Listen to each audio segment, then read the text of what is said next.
señores, bienvenidos a esta sala de cámara de Baluarte, donde en los próximos minutos vamos a compartir la presentación del libro Relatos de plomo, historia del terrorismo en Navarra 1960-1986, editado por el Gobierno de Navarra.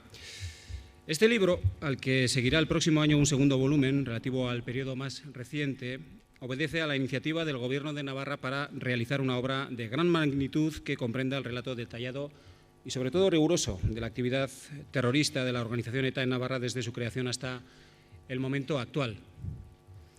El terrorismo de ETA ha acabado con la vida de 42 personas en la comunidad foral, ha dejado decenas de heridos, ha causado daños incalculables y ha extendido el miedo y el chantaje por toda su geografía. Por ello, con la edición de este libro y la importante investigación previa que conlleva, dispondremos de una versión objetiva y minuciosa de lo que el terrorismo ha supuesto para Navarra en los últimos 50 años. Una versión cuyo eje fundamental son las víctimas, las personas que más han sufrido el zarpazo del terrorismo de ETA. Ellas tienen un protagonismo especial, esencial en esta obra y desde luego que lo van a tener también en este acto. Esta obra ha sido realizada por un equipo profesional dirigido por el periodista, doctor en comunicación y profesor de la Universidad de Navarra, Javier Marodán, y formado también por los periodistas Gonzalo Araluce, Rocío García de Leániz y María Jiménez. En los próximos minutos, como decimos, vamos a ir desgranando los principales aspectos de esta obra recién editada. Para ello contamos en la mesa con el director de la obra, con Javier Marodán, y con tres de las víctimas que participan con sus testimonios en el contenido de la obra: Carmen Imaz Azcona, Íñigo Pascual Ramos e Inmaculada Jiménez Caballero. Desde luego que agradecemos cordialmente a todas las víctimas que han querido participar en esta obra y a ellos especialmente que además han querido participar en este acto. Antes de introducir las intervenciones de los componentes de la mesa, vamos a ver un vídeo especialmente editado para esta ocasión en el que se resume el contenido de la obra Relatos de plomo. Es un vídeo impactante, como impactantes son sin duda los hechos que el libro refleja.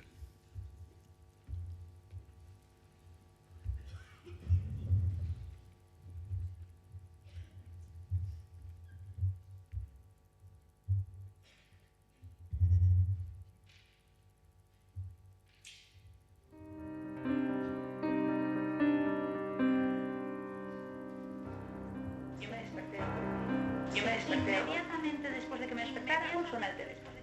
Y lo coge mi madre, entonces le dijeron: señora, al comandante le han tocado unos tiros. Y entonces mi madre en ese momento dijo: la han matado. Yo cuando llegué a Pamplona no lo pude ni abrazar. Ese futuro, un ser querido, no lo pueden ni abrazar. Yo lo cogí todavía con vida porque tenía dio capa, ¿sabes? Le entré la mano así por el pecho y la saqué de sangre y digo, pues ya está. Era, te puedo decir, que un buen padre, un buen hijo, un buen hermano, un buen marido. Es que lo tenía todo. Y cuando llegamos allí yo pregunté a ver qué pasaba. Y entonces me dijo una: han matado a tu hermano.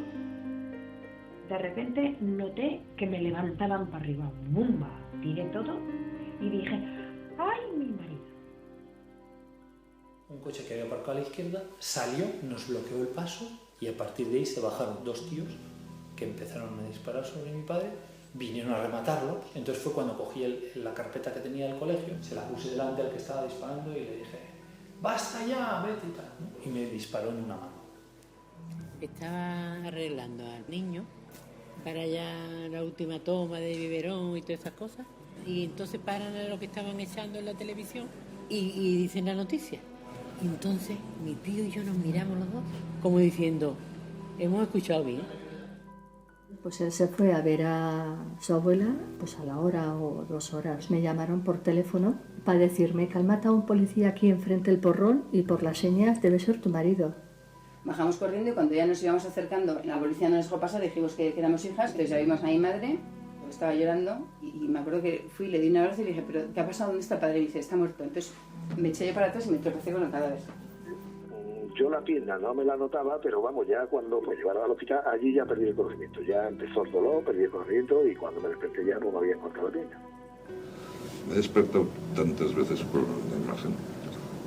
Pues yo creo que no duermo 8 horas seguidas desde entonces. José María vive, y le digo, seguro no te miento, pero te voy a decir la verdad, le faltan las piernas y el brazo, pero está muy bien de la cabeza. Una explosión tremenda. Bajé como loca y aún lo cogí, moví la boquita. Le digo, ¿qué te han hecho, hijo mío?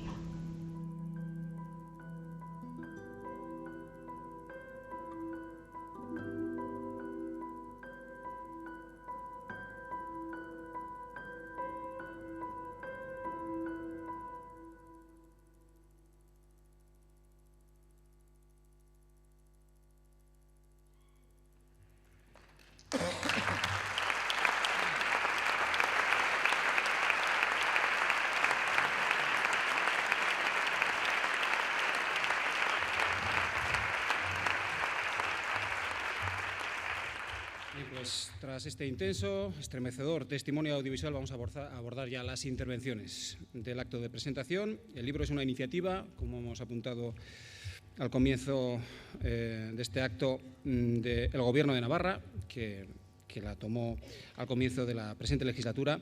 Así que para explicárnosla, rogamos a la presidenta del Gobierno de Navarra, Yolanda Barcina, que suba a este estrado. Gracias.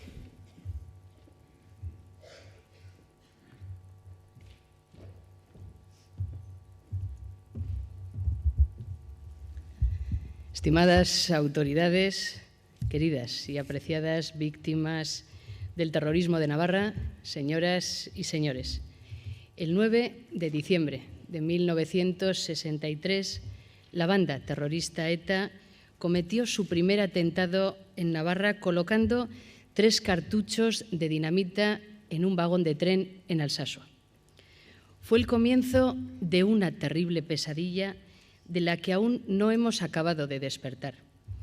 Aquel atentado fue el presagio de una campaña indiscriminada de terror y de una persecución ideológica que tenía como único objetivo la implantación de un modelo político totalitario y la destrucción de la joven democracia que luchaba por asentarse en España. 50 años y 4 días después de aquel atentado, en Alsasua, 42 personas han sido asesinadas en Navarra. Cientos de ellas han sido heridas, mutiladas o secuestradas, y miles amenazadas, chantajeadas, extorsionadas, silenciadas, expulsadas y anuladas. De hecho, toda la sociedad en su conjunto hemos sido víctimas del terror de ETA. Durante este medio siglo hemos dedicado muchas palabras, muchos adjetivos y muchas exclamaciones para mostrar nuestra indignación y nuestra rabia por los crímenes que ETA cometía sin descanso. Sin embargo, tal vez consternados por la tragedia y paralizados por el miedo, olvidamos lo más importante. En primer lugar, tratar a las víctimas con la dignidad y el cariño que se merecían. Y en segundo lugar, contar por escrito, con detalle y de manera rigurosa, todas y cada una de las violaciones de los derechos humanos más básicos que ETA ha cometido en esta tierra durante medio siglo. Sin adjetivos ni exageraciones, simplemente contando el terror que ETA ha tratado de imponer, por mucho que este duelo incomode. El proyecto Relatos de Plomo, puesto en marcha por el Gobierno de Navarra en junio del 2012, tiene por objetivo enmendar estas graves carencias. Este proyecto es una obligación moral e histórica. Queridas víctimas, perdón. Perdón por tantos años de indiferencia, de silencio, cómplice de funerales celebrados en soledad, de viajes casi clandestinos, de vuelta a vuestro hogar con la única compañía del féretro de vuestro ser querido. Perdón por no habernos dado cuenta a tiempo de que aquellas bombas y aquellos tiros también os mataban por dentro. Vuestras voces, vuestros testimonios son la voz más digna que hoy puede escuchar esta sociedad. Este libro lo que hace es recoger vuestro testimonio. Un testimonio en el que siempre están presentes las palabras dolor, pena, amor, dignidad, justicia e incluso perdón. Un testimonio, sin embargo, en el que nunca aparecen en este libro las palabras, ni en vuestra boca, las palabras venganza, odio o rencor.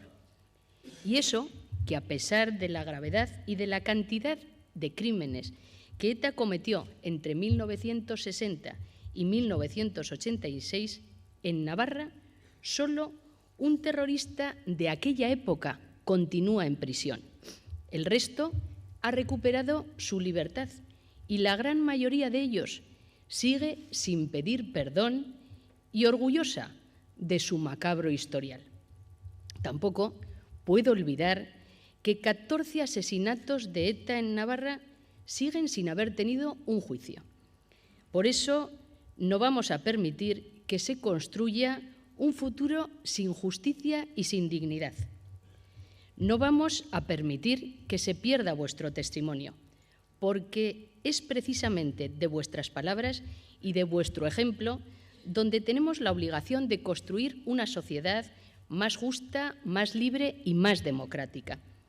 Recopilar el dolor, la tragedia y la persecución vividas en Navarra durante medio siglo no es una labor cómoda ni agradable, pero, como he dicho anteriormente, es una obligación moral con las próximas generaciones de navarros. Tenemos la responsabilidad de, entre todos, construir una democracia más fuerte y sólida, donde el odio, el fanatismo y la imposición no tengan cabida. Esta historia no puede volver a repetirse. Quiero agradecer, en este sentido, la nutrida y plural representación social y política que hoy nos acompaña. En nombre de todos los navarros, gracias por haber acudido hoy a Baluarte en esta fecha tan señalada. Todos y cada uno de los que estáis hoy aquí sois necesarios para que construyamos una sociedad mejor, más justa y más digna. Pero para ello es necesario que no perdamos la memoria, que no olvidemos que durante años un grupo terrorista, con el apoyo político y social de una minoría de la sociedad, ha intentado someternos a un régimen totalitario mediante una violenta campaña de terror. Una campaña que hace 2 años fue detenida gracias a la incansable tarea y trabajo de las fuerzas de seguridad del Estado, muchos de los cuales estáis también hoy aquí presentes y a los que también quiero daros las gracias en nombre de todos los navarros. Ahora nos queda lo más difícil: trabajar para demostrar que la vida y la libertad que nos robaron no fue un esfuerzo baldío, que mereció la pena resistir, y dejar bien claro a los terroristas que el miedo al que nos sometieron no sirvió de nada, que fue inútil, que su proyecto político totalitario ha fracasado. Pero para ello no debemos quedarnos quietos. Tenemos que seguir trabajando, investigando, difundiendo a nivel nacional e internacional el ejemplo de las víctimas y afianzando un modelo de sociedad donde el respeto a la libertad y la democracia sea el bien más sagrado. Quiero agradecer a todas las personas que han creído y trabajado en este proyecto. En primer lugar, a Javier, a María, a Rocío, a Gonzalo y a Jorge. También a Carmen Alba y al Ministerio de Interior, que han contribuido a que este proyecto pueda seguir adelante. Y, por supuesto, a todas las víctimas que han prestado al conjunto de la sociedad su voz y su testimonio, a pesar de que nuevamente les hayamos removido las heridas más hondas que muchas aún siguen sin cicatrizar. El político y escritor inglés Edmund Burke dejó escrito: lo único que necesita el mal para triunfar es que los hombres buenos no hagan nada. Y en Navarra, tierra de personas buenas, vamos a trabajar de sol a sol para que tanto mal causado durante 50 años acabe postergado en el rincón más abyecto de la historia colectiva de nuestra comunidad. Muchas gracias.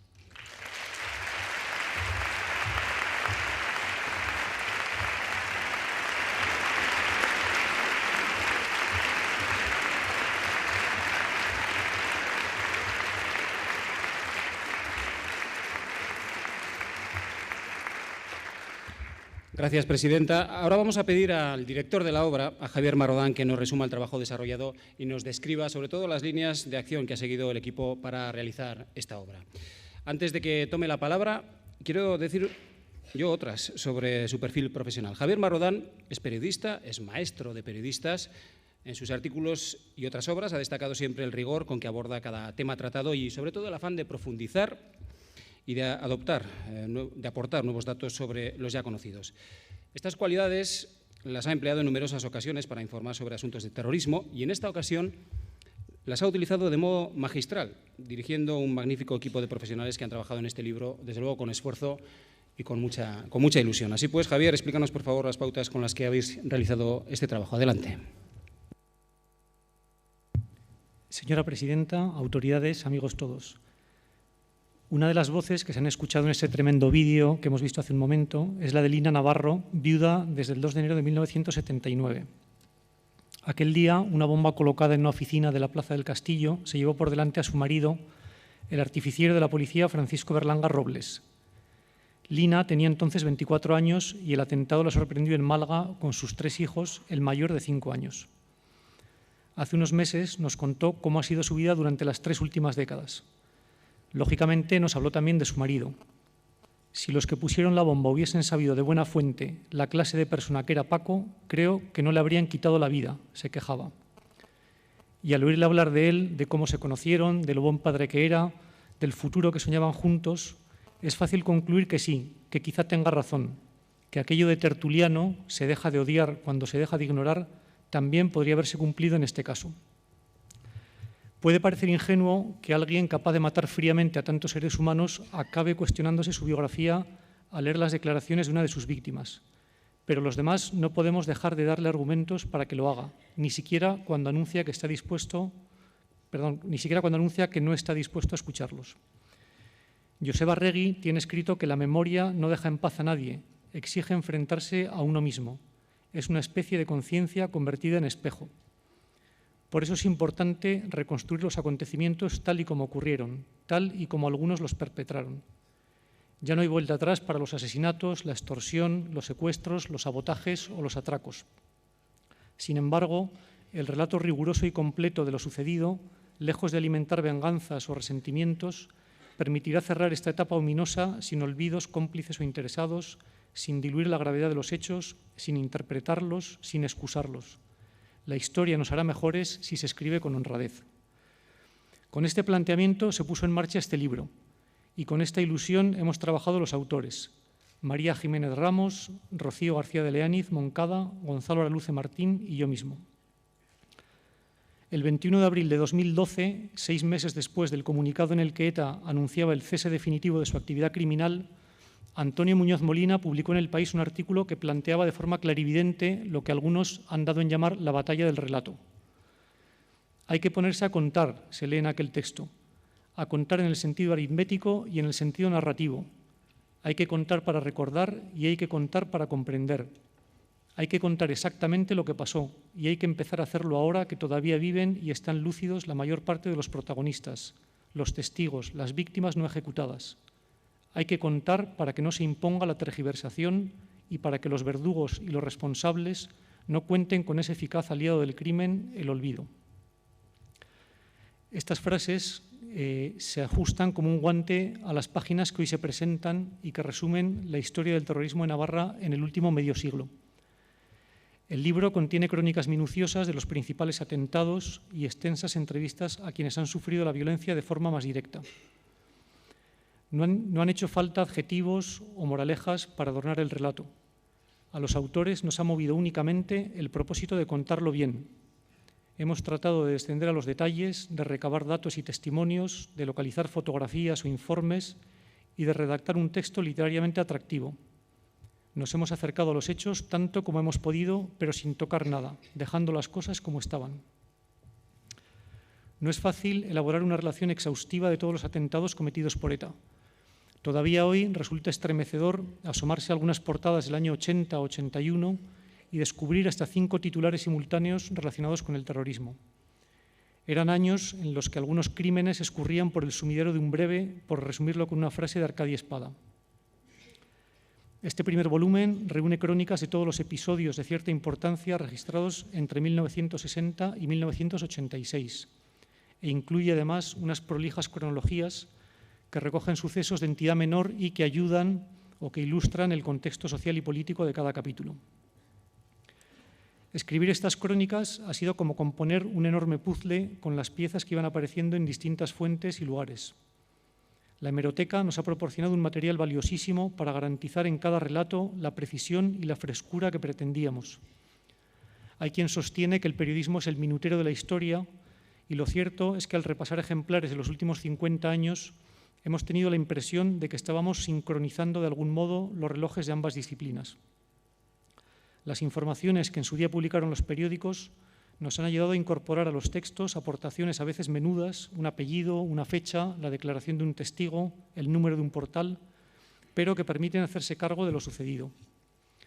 Los documentos policiales, las sentencias, la bibliografía convencional, varios documentales, algunas webs, nos han permitido completar y enriquecer después casi todos los pasajes.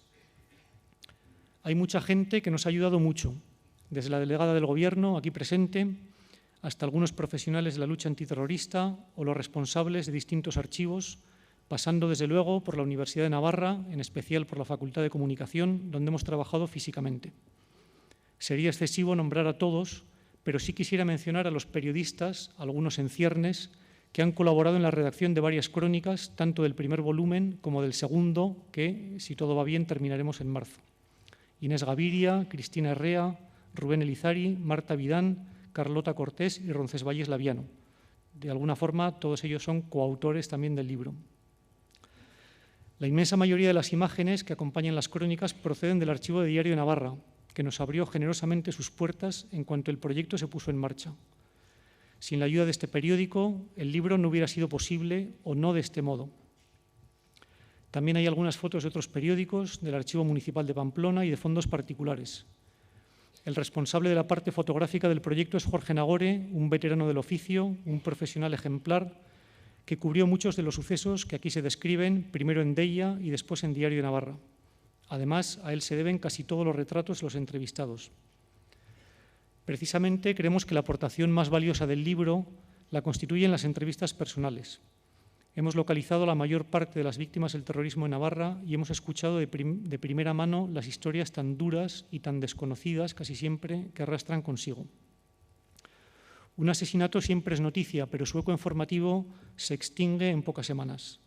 Sin embargo, hay personas que se despiertan con ese titular un día y otro, durante años. Para ellas, el crimen que en su día abrió los telediarios fue además el comienzo de una vida difícil y anónima. Y son justamente esas vidas las que hemos querido reconstruir. Cuando en 2007 falleció el periodista polaco Ryszard Kapuscinski, Alfonso Armada escribió de él que se quedaba cuando ya no quedaba nadie, que es cuando de verdad empiezan las historias, cuando los crímenes ocurren sin testigos, cuando las víctimas mueren en silencio, en ese olvido que está urdido por nuestra comodidad, entretenida en el asunto que más nos interesa, nosotros mismos. Hemos intentado funcionar con esa misma disposición, aunque sea con carácter retroactivo. Estas historias personales son también importantes porque todos estamos un poco representados en ellas. La suerte de un hombre resume en ciertos momentos esenciales la suerte de todos los hombres, aseguró en una ocasión el periodista y escritor Tomás Eloy Martínez, refiriéndose a la necesidad de poner nombres y apellidos, rostros concretos a los grandes acontecimientos. Pero no se trata únicamente de un reto periodístico, de un recurso narrativo que ayuda a transmitir de forma eficaz una determinada realidad. En un pasaje reflexivo de Los Miserables, de la novela, Víctor Hugo asegura que el buen historiador debe ocuparse tanto de aquello que ocurre en la superficie de la civilización, y lo enumera: las luchas de las coronas, los nacimientos de los príncipes, los casamientos de los reyes, las batallas, las asambleas, los grandes hombres públicos, las revoluciones a la luz del día, como de lo que sucede en el subsuelo, que también detalla: la mujer oprimida, el niño que agoniza, las guerras sordas de hombre a hombre, las ferocidades oscuras, las preocupaciones, las alarmas fingidas, los efectos indirectos y subterráneos de las leyes, las evoluciones secretas de las almas, los estremecimientos indistintos de la multitud. Al verdadero historiador, añade Víctor Hugo, le es necesario descender con el corazón lleno de caridad y de severidad a un tiempo, como un hermano y como un juez, hasta esos refugios impenetrables en que se arrastran confundidos los heridos y los que hieren, los que lloran y los que maldicen, los que ayunan y los que devoran, los que sufren el mal y los que lo cometen. Escribir bien la crónica de un atentado exige aprender a moverse en la superficie de la civilización, pero sentarse 30 años después con la vida del guardia civil ametrallado mientras cenaba en una tasca y descubrir cómo ha sido su vida, cómo sigue sufriendo en algunas fechas señaladas, qué les ha contado a sus hijos, qué recuerdos la desvelan todavía o qué recortes conserva en su mesilla, todo eso exige descender con respeto a esos refugios impenetrables de Víctor Hugo, donde se perciben con nitidez las evoluciones secretas de las almas, y recoger allí, con toda la delicadeza posible, el testimonio de los heridos, de los que lloran, de los que padecen el mal. ¿Acaso porque este libro discurre sobre la frontera que une o que separa el periodismo y la historia, hemos tratado de ocuparnos de lo uno y de lo otro, de reconstruir los acontecimientos exteriores y de escribir además el relato intransferible de quienes lo sufrieron? Era una obligación periodística, pero era también un compromiso moral. Cuando un hombre bueno sufre, todo el que se dice bueno sufre con él, sentenció Eurípides hace ya algún tiempo. La guerra a la que algunos han apelado durante estos años no ha sido una guerra real porque nunca se ha desdibujado la frontera que separa a los que matan y a quienes piensan que matar puede estar justificado de aquellos otros que creen, que creemos, que nunca habrá razones suficientes para arrancarle la vida a una persona. No ha habido guerra porque las víctimas de los crímenes no han renunciado a sus principios ni a su dignidad. No se han tomado la justicia por su mano, no han buscado venganza, no han hecho lo que quizá en algún momento de desasosiego les pedía el cuerpo y han evitado una espiral de consecuencias imprevisibles. No ha habido que exigirles ese comportamiento ejemplar porque lo han tenido claro, porque ni siquiera han ensayado otra actitud. Por eso, la aspiración periodística de hacer justicia a los acontecimientos incluye también la de hacer justicia a las víctimas, a la contribución tan decisiva que han hecho a la paz. En una de las entrevistas del libro, Rosario Escalante cuenta cómo les explicó a sus hijos qué le había pasado a su padre. Al marido de Rosario, Francisco Ruiz, lo mataron en Goizueta en 1980, cuando cenaba con un compañero en un bar del pueblo. Los niños eran entonces muy pequeños, 3 años la mayor y 2 semanas el pequeño. Tiempo después, cuando ya tenían edad de hacerse preguntas, su madre les contó de modo asequible lo sucedido. Vuestro padre fue un guardia civil en unas fechas muy malas, cuando había muchos atentados, y lo destinaron a Navarra. Allí también había gente buena, igual que aquí, pero había algunos que mataban, que se tomaban la justicia por su mano. Puede parecer un relato sencillo, incluso demasiado sencillo, pero responde a un planteamiento magnánimo que la propia Rosario también nos explicó, y cito sus palabras. No les he metido maldad, para nada. He procurado que crezcan sin odio. Esas 6 palabras, que crezcan sin odio, podrían ser un buen resumen de su biografía desde que ETA la dejó viuda. Es el mismo planteamiento que hemos ido escuchando con los mismos o parecidos términos en todas las entrevistas. Esa, me parece, es la verdadera epopeya que han protagonizado las víctimas. Es significativo que en el comunicado que ETA hizo público el 27 de septiembre de 2013, los terroristas anunciasen que no estaban dispuestos a escuchar el relato de los opresores. Han hipotecado la vida de un país durante varias décadas y ahora aspiran a no enterarse del dolor que han causado. Su propósito es una razón más para levantar acta de tantos años de asesinatos, de chantajes, de amenazas, de miedo. El escenario postterrorista permanecerá moralmente contaminado hasta que no se resuelva la batalla de la memoria, escribió en ABC el periodista Ignacio Camacho al hilo de aquel comunicado. El libro, en este sentido, aspira a reunir a lectores de varias generaciones. En primer lugar, a todos aquellos que estén interesados en saber qué ocurrió realmente, a quienes deseen conocer los hechos con detalle, con nombres y apellidos, incluso a quienes estén dispuestos a buscarse a sí mismos en el relato de este o de aquel atentado, sabiendo que no van a encontrar más que omisiones o silencio.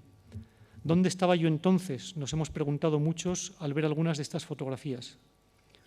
Por supuesto, el libro también se ha escrito para aquellos que a la vuelta de los años traten de asomarse a esta época tortuosa de la historia para averiguar cómo era aquella Navarra que vio correr tanta sangre en los últimos años del siglo XX y en los primeros del XXI. Muchos periodistas se levantan todos los días con la ilusión más o menos consciente de que su trabajo contribuye a mejorar, aunque sea un poco, el mundo que les ha tocado vivir.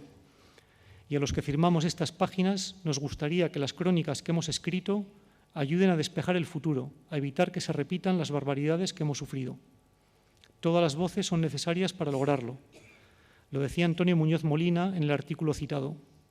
Hace falta levantar el gran archivo oral de todos los que han sufrido, los que han vivido para contarlo, los conocidos y los desconocidos, los iletrados y los filósofos, cada uno de ellos depositario de una tesela en lo que será el gran mosaico de una historia monstruosa y quizá también ejemplar. Ese también ejemplar, que cierra la cita, tiene que ver, creo, con el bien. Hay mucha gente buena reunida en estas páginas, muchísima. Desde Lina, a la que recordaba al principio, hasta Rosario Escalante y tantas madres como ella que han educado a sus hijos lejos del odio. Después de asistir al juicio de Adolf Eichmann en Jerusalén, Hannah Arendt escribió que los crímenes y las explicaciones del antiguo jerarca nazi habían servido para mostrar al mundo la lección de la terrible banalidad del mal, un abismo que, según decía ella, hace impotentes las palabras y el pensamiento. No sé si las palabras serán impotentes en un caso como el nuestro. Quiero creer que no. Por eso seguimos escribiendo. Cuando algunos cuestionaron sus crónicas del juicio, la propia Hannah Arendt no dudó en recordarles que el mal radical y absoluto no existe, que solo el bien es radical y absoluto. Es algo que también hemos ido descubriendo mientras escribíamos este libro, y con esa esperanza afrontamos el futuro. Muchas gracias.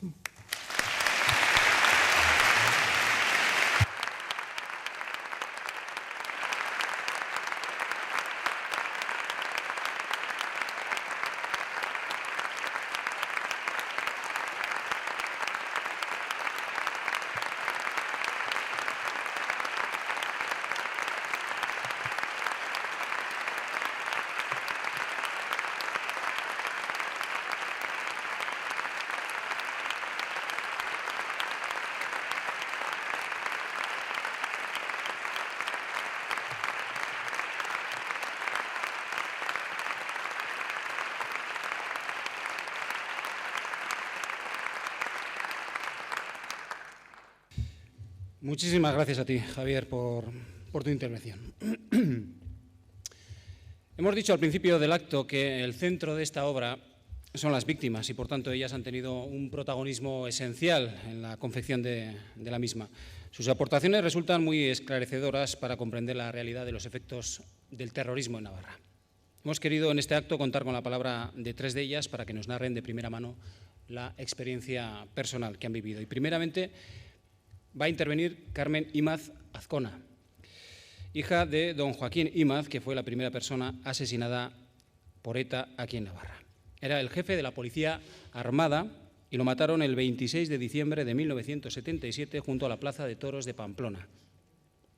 Carmen tenía entonces 7 años, era su única hija, poco después se fue con su madre a Madrid, donde sigue viviendo en la actualidad. Es periodista, filóloga y madre de una hija. Su testimonio nos va a mostrar cómo vive una niña la muerte de su padre y cómo son los recuerdos que hoy tiene de aquella Pamplona de los años 70 en la que en un instante cambió su vida. Adelante. Hola, buenas tardes a todos. Ante todo quiero decir que me vais a perdonar si leo lo que quiero decir, porque para contar lo que siento no necesito leerlo, pero para intentar no emocionarme, pues prefiero leerlo y así cojo un poco de perspectiva, porque si no, no sé si me oiréis leer o llorar. Entonces, como prefiero que me oigáis leer, pues voy a leer. Robos, atracos, secuestros, bombas, asesinatos, atentados, atentados, atentados. Todo esto vamos a encontrar en las páginas del libro que hoy se presenta. Y dolor, mucho dolor. ¿Cómo transmitir todo ese dolor? ¿Cómo poner en palabras algo que desborda todas las palabras? Ese sentimiento ante el cual no cabe sino guardar silencio. El poeta sevillano Fausto Botello dice en su poema El llanto prisionero: que las palabras, las protestas cesen, que no pasen siquiera de los labios y que en la boca mueran, mordidas, machacadas entre dientes, para tragarlas luego. Muchas palabras, muchas protestas hemos tenido que morder las víctimas, mucho dolor hemos metido pecho adentro hasta los huesos, mucho dolor forma parte de nosotros mismos. Han pasado 36 años del asesinato de mi padre y yo aún no he conseguido superarlo. Dicen que las heridas se cosen con las agujas del tiempo, pero la mía sigue estando abierta.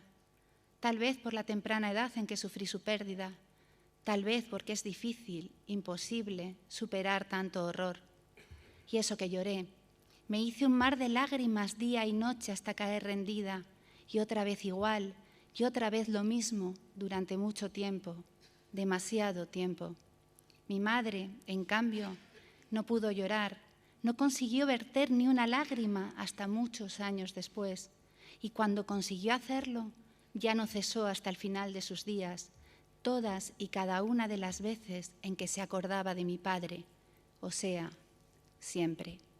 Le habían arrebatado al amor de su vida, le vaciaron el pecho a tiros, no lo olvidó nunca. ¿Y yo?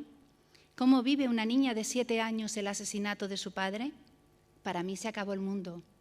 Hasta ese mismo día mi mente estaba ocupada con el cole, las amigas y la catequesis de la comunión, porque en unos meses iba a hacer mi primera comunión. Pues bien, repito, para mí se acabó el mundo. ¿Cómo iba a hacer la comunión si ya no estaba mi padre? Imposible, como parecía imposible seguir viviendo siquiera, seguir yendo al cole, seguir viendo a mis amigas. Todo cambió el día en que mataron a mi padre.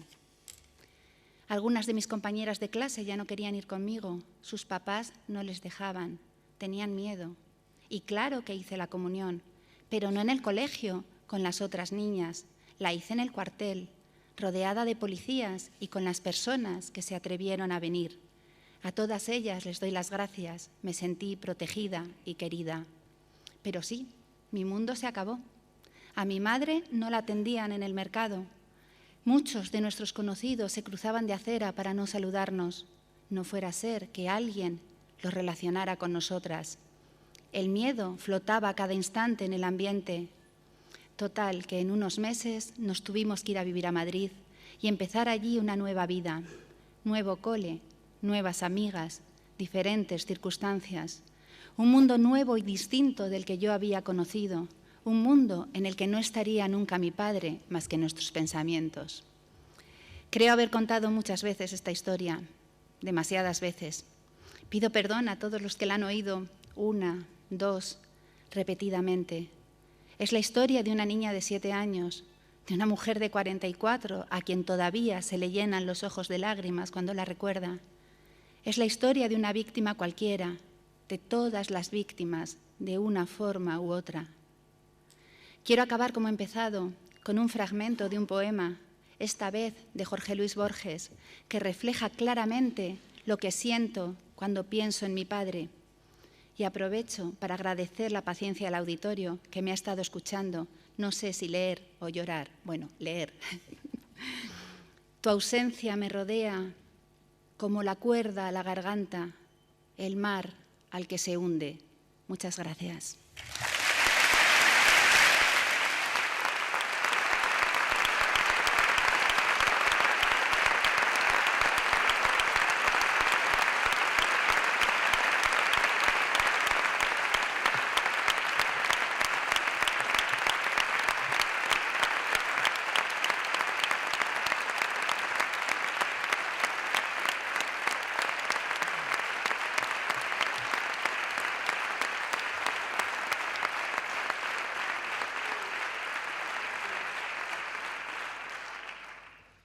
Muchísimas gracias a ti también, Carmen, por tus palabras. Seguimos adelante. Vamos a conocer ahora el testimonio personal de Íñigo Pascual Ramos. hijo de don Ángel Pascual Mújica, ingeniero jefe del proyecto nuclear de Iberduero, que fue asesinado en Bilbao en 1982. Íñigo iba en el coche con su padre cuando le dispararon y resultó herido en una mano al interponer una carpeta entre la cabeza de su padre y la pistola del asesino. Tenía entonces 17 años y era el mayor de 4 hermanos. La familia Pascual procede de Sartaguda, de donde sus abuelos tuvieron que huir, por cierto, en 1936. Íñigo trabaja hoy en Iberdrola, es padre de 2 hijos y vive en Sartaguda, localidad, por cierto, de la que fue alcalde también. Nos va a explicar cómo ha contado a sus hijos la muerte de su abuelo, tratando de evitar que crezcan con odio y rencor. Adelante. Buenas noches. Quería agradecerles 2 cosas. La primera, que nos acompañen aquí, y la segunda, que escuchen mi pequeño relato. Es la historia de un hombre sencillo que nació en una familia muy sencilla y que tuvo que exiliarse a Francia, donde nació, en un pueblecito que se llamaba Mâcon, en los años de la guerra. En cuanto pudo, volvió a España y la familia buscó trabajo, y donde había oportunidades entonces, en las ciudades, en Bilbao. Allí el abuelo trabajó en los trabajos más sencillos que encontró, y mi padre desde muy joven tuvo que estudiar y trabajar durante el día y estudiar de noche. Tantos esfuerzos se vieron recompensados y a los años, después de estudiar facultativo en minas, perito e ingeniero, llegó a ser uno de los directivos de Iberduero y le dieron la oportunidad de dirigir el proyecto de la central nuclear de Lemoniz.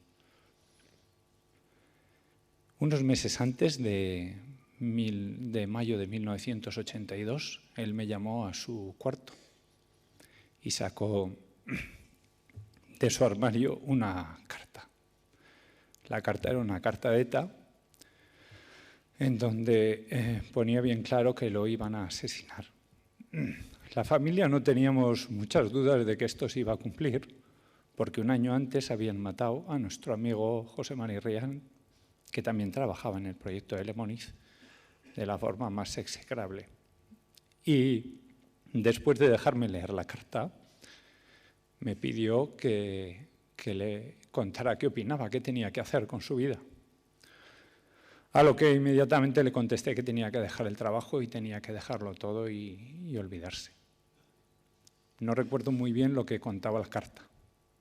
Tampoco recuerdo muy bien las palabras que yo utilicé, pero sí que recuerdo muy bien las que él me dijo. Y él me dijo: no lo voy a dejar, Íñigo, porque creo firmemente en lo que hago y porque he luchado mucho para conseguir esto.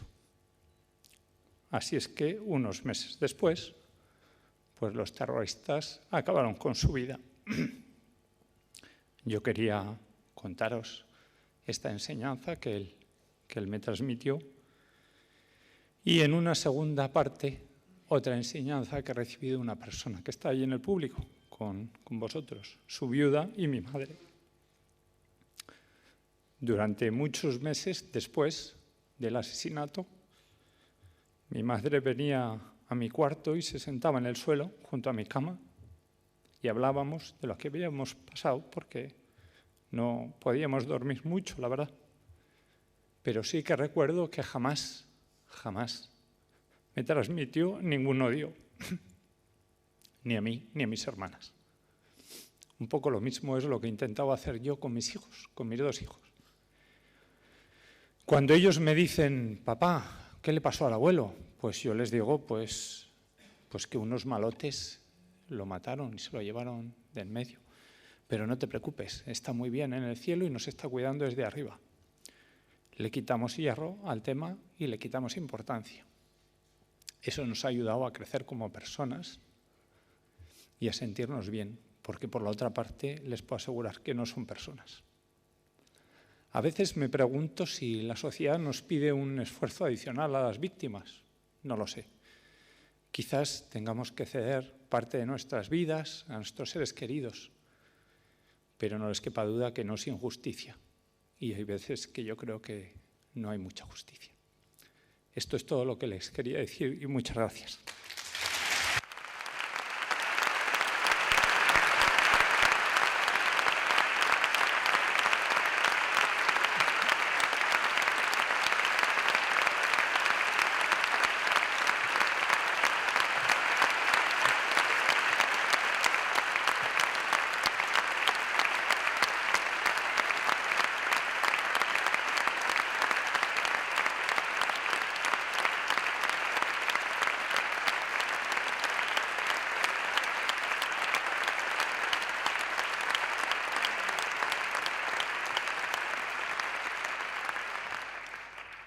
Muchísimas gracias, Íñigo, por tu testimonio.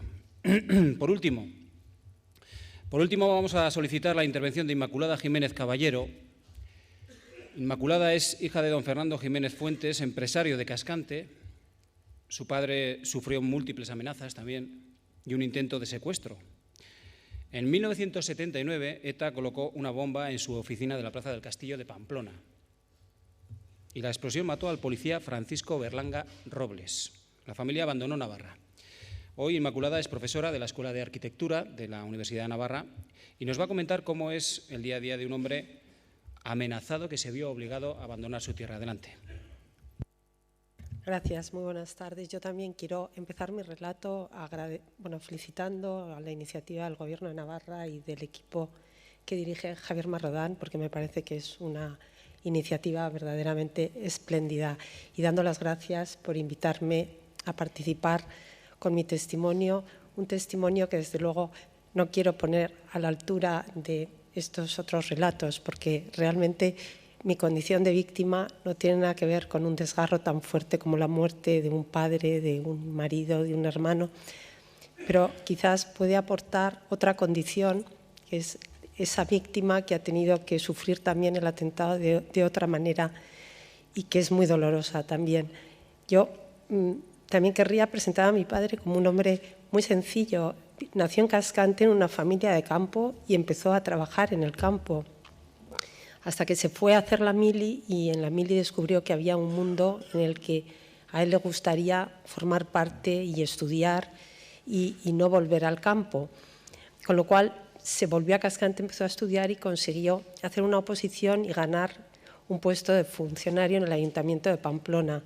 Estudiaba a la vez que llevaba la gestión de una fábrica de aceite, casi se queda ciego y llegó a ser pues, el jefe del negociado central del ayuntamiento, no sé en la estructura actual qué es eso. Ahí, con un tesón y verdaderamente una capacidad de trabajo increíble, empezó a ver el mundo de la gestión urbana de la ciudad, del crecimiento de la ciudad, y pasados unos años pidió una excedencia y montó un negocio de gestión inmobiliaria. Y bueno, pues ese negocio fue muy bien, no había en ese momento grandes gestores inmobiliarios, y empezó a trabajar muy bien, desarrolló todo lo que fue San Juan, San Jorge, Iturrama, fue fundador de empresas promotoras que hoy en día siguen trabajando, compró terrenos que se han desarrollado hace apenas 4 años, o sea, era un hombre con una gran visión de futuro, un gran trabajador y muy comprometido con unos principios y con unas ideas que para él eran parte de su forma de ser también. Ese compromiso social, ese compromiso a participar en una construcción de una sociedad mejor y más justa, le llevó a participar en los años de transición y en los años de cambio político en iniciativas que tuvieran protagonismo social, entre ellas, bueno, pues en ese momento en Navarra se intentaba sacar adelante un periódico que estaba ya prácticamente agotado, que era El Pensamiento Navarro, y pensaron que era una plataforma para tener una presencia en la sociedad con sus ideas, y bueno, junto con gente comprometida también empezaron a trabajar por este compromiso social de acuerdo a unas ideas firmes de las que él estaba convencido por principio y que defendía con toda naturalidad, teniendo como tenía amigos en un espectro político de lo más curioso y de lo más diverso, de posturas totalmente extremas, pero de gente muy comprometida y con grandes valores humanos. Todo eso nos hacía ver que él era una persona pues muy significada socialmente, y que en aquellos años de tantísimo conflicto pues era una persona que podía estar en el punto de mira de acciones terroristas, con lo cual la familia vivíamos una situación de miedo, de temor, que él nunca quería aceptar, porque él pensaba que uno tiene que ser valiente para defender lo que piensa y no se puede vivir con miedo, porque hay que luchar por lo que uno cree. Y bueno, pues así más o menos sobrevivíamos hasta que un día, pues en un día cualquiera, ¿no?, que te levantas con la rutina de un día cualquiera a las 7 de la mañana, te estás duchando, te vas al colegio, desayunas, llamaron a la puerta, era el portero, como cada día, el pan y la leche, pero en realidad el portero venía con un comando de 3 terroristas que venían pues a secuestrar, a llevarse a mi padre, pero al entrar, ¿no?, vivíamos en tal ambiente de miedo que en el momento que sonó el timbre y la chica que trabajaba en casa chilló, yo sabía qué pasaba y entonces pedí socorro por la ventana. Bueno, tuvimos que vivir 1 hora con el comando de los 3 terroristas en casa, encapuchados. A mi madre y a mí nos ataron de pies y manos, nos tuvieron encañonadas durante toda la hora. A mi padre lo tenían en otra habitación, oíamos las conversaciones: te vamos a matar, abre la boca, te vamos a meter el cañón de la pistola en la boca. No sabíamos qué desenlace iba a tener eso. Entonces, esa hora realmente fue una hora muy dramática, y de resultas de esa hora, lo siguiente fue que aquel mismo día nos fuimos de Pamplona. Entonces, el efecto psicológico que eso puede tener es pues como un tsunami.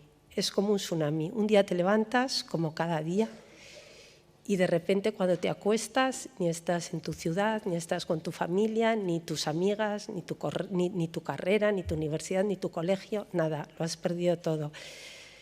Entonces, bueno, no se puede comparar, desde luego, no tiene nada que ver, pero quizás durante toda la vida sigues viviendo con la esperanza de que eso algún día volverá a ser como era, porque no van a cambiar las circunstancias.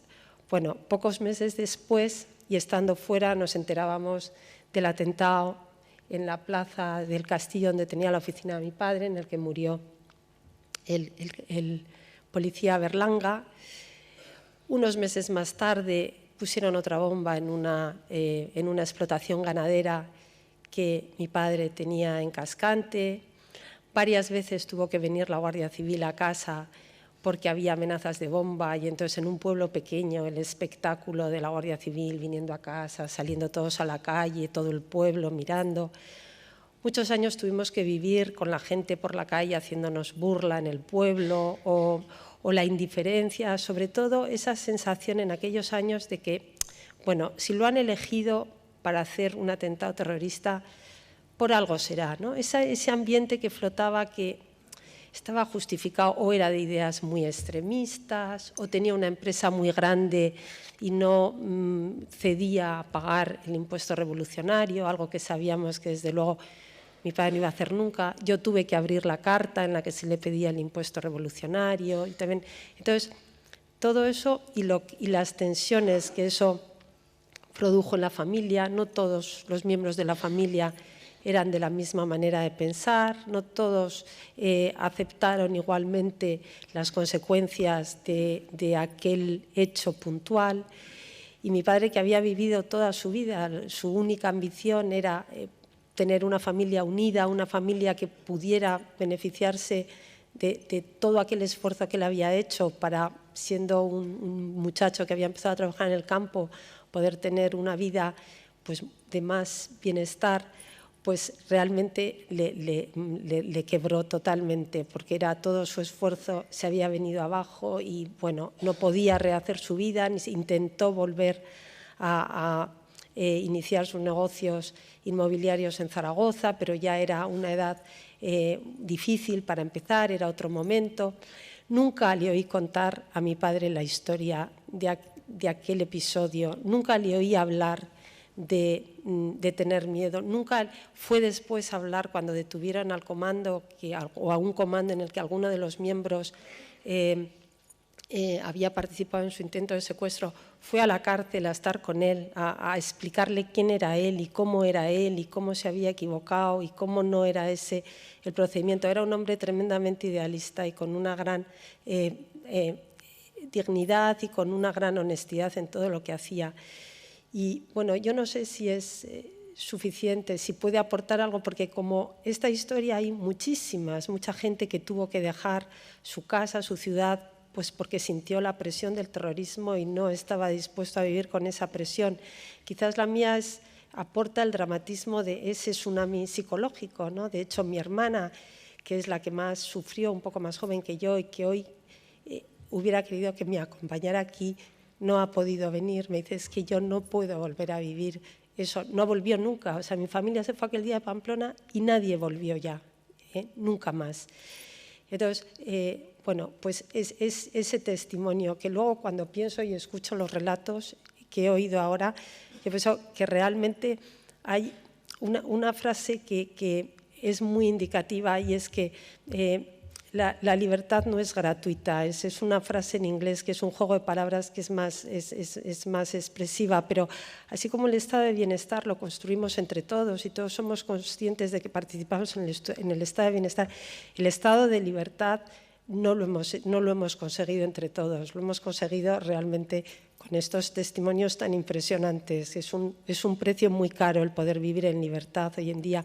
Y la otra cosa es que efectivamente los etarras eligieron a los mejores, a los mejores. La prueba es que si no hay odio ni hay rencor y hay estos testimonios es porque probablemente es lo que las víctimas enseñaron o nos enseñaron a sus hijos, a su familia, una enorme dignidad, mientras que los etarras siguen siendo tramposos, hacen trampas en la cárcel para que les den beneficios, hacen trampas a la hora de querer unos beneficios que las víctimas nunca reclamaron para sí. De hecho, hay una anécdota muy curiosa en relación con la historia de mi padre. Mi padre tuvo que acabar su vida laboral precipitadamente y le faltaban 4 o 5 meses para completar la cotización para tener derecho a una pensión. Mi padre nunca pudo conseguir una pensión por los años trabajados, por aquellos 4 meses o 5 que le faltaron. Entonces, nunca nadie ha reclamado nada y ellos están todo el día reclamando derechos, privilegios, prioridades.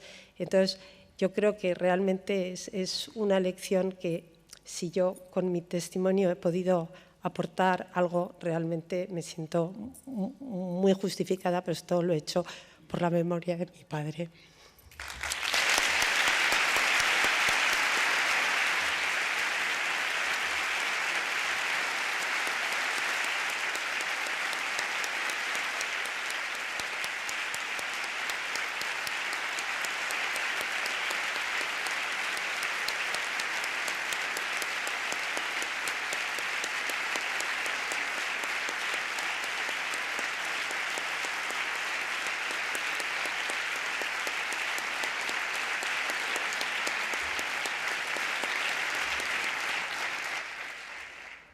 Gracias, Inmaculada, también por tu testimonio.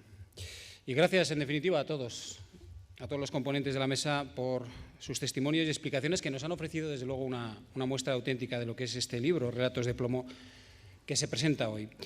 Gracias, Javier, Carmen, Íñigo, Inmaculada.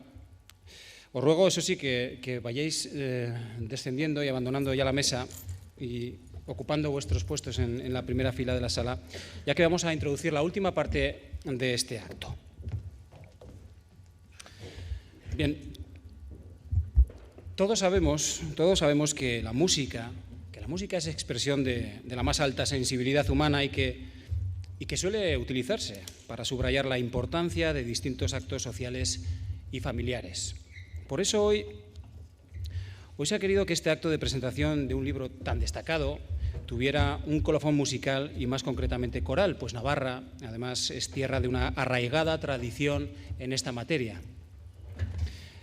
Se ha elegido al coro de la Asociación Gayarre Amigos de la Ópera de Navarra, que con una selección de sus componentes adecuada, por cierto, a este espacio reducido, a este espacio escénico, nos va a ofrecer, bajo la dirección de Eduardo Solano, un breve programa de 3 coros de ópera entresacados de la música operística más reconocida. La primera pieza será Per te dimenso giubilo, de la ópera Lucia di Lammermoor, de Gaetano Donizetti. La segunda, Bel conforto al mediatore, de la ópera L'Elisir d'amore, igualmente también de Donizetti. Y ya la tercera se titula Va pensiero, de la ópera Nabucco, de Giuseppe Verdi. En este conjunto se transmiten, por cierto, esto es interesante, los valores de la celebración conjunta, de la esperanza, la solidaridad, la libertad, que encajan desde luego perfectamente en este acto que estamos celebrando. Antes de que dé comienzo esta interpretación musical, quiero, por cierto, recordarles que al término de la misma podrán ver en el vestíbulo, si no lo han visto ya, de este edificio un gran panel en el que se puede expresar de manera gráfica las ideas, los pensamientos que les sugiere este libro y sobre todo este momento que hemos vivido. Así que les animamos cordialmente a que lo hagan para compartir mejor los sentimientos de este día. Y asimismo, además, podrán adquirir, también si no lo han hecho ya, ejemplares de esta obra al precio de 20 euros, además de partir al término de este pequeño concierto, pues tranquilamente. Gracias de verdad a todos por la asistencia a este acto. Confiamos en que la lectura de este libro y la emoción de este momento sirva para construir un mundo mejor, en paz, en justicia, en libertad. Gracias. Les dejo en la compañía del coro de la Asociación Gallarre Amigos de la Ópera de Navarra, dirigido por Eduardo Solano. Gracias de verdad.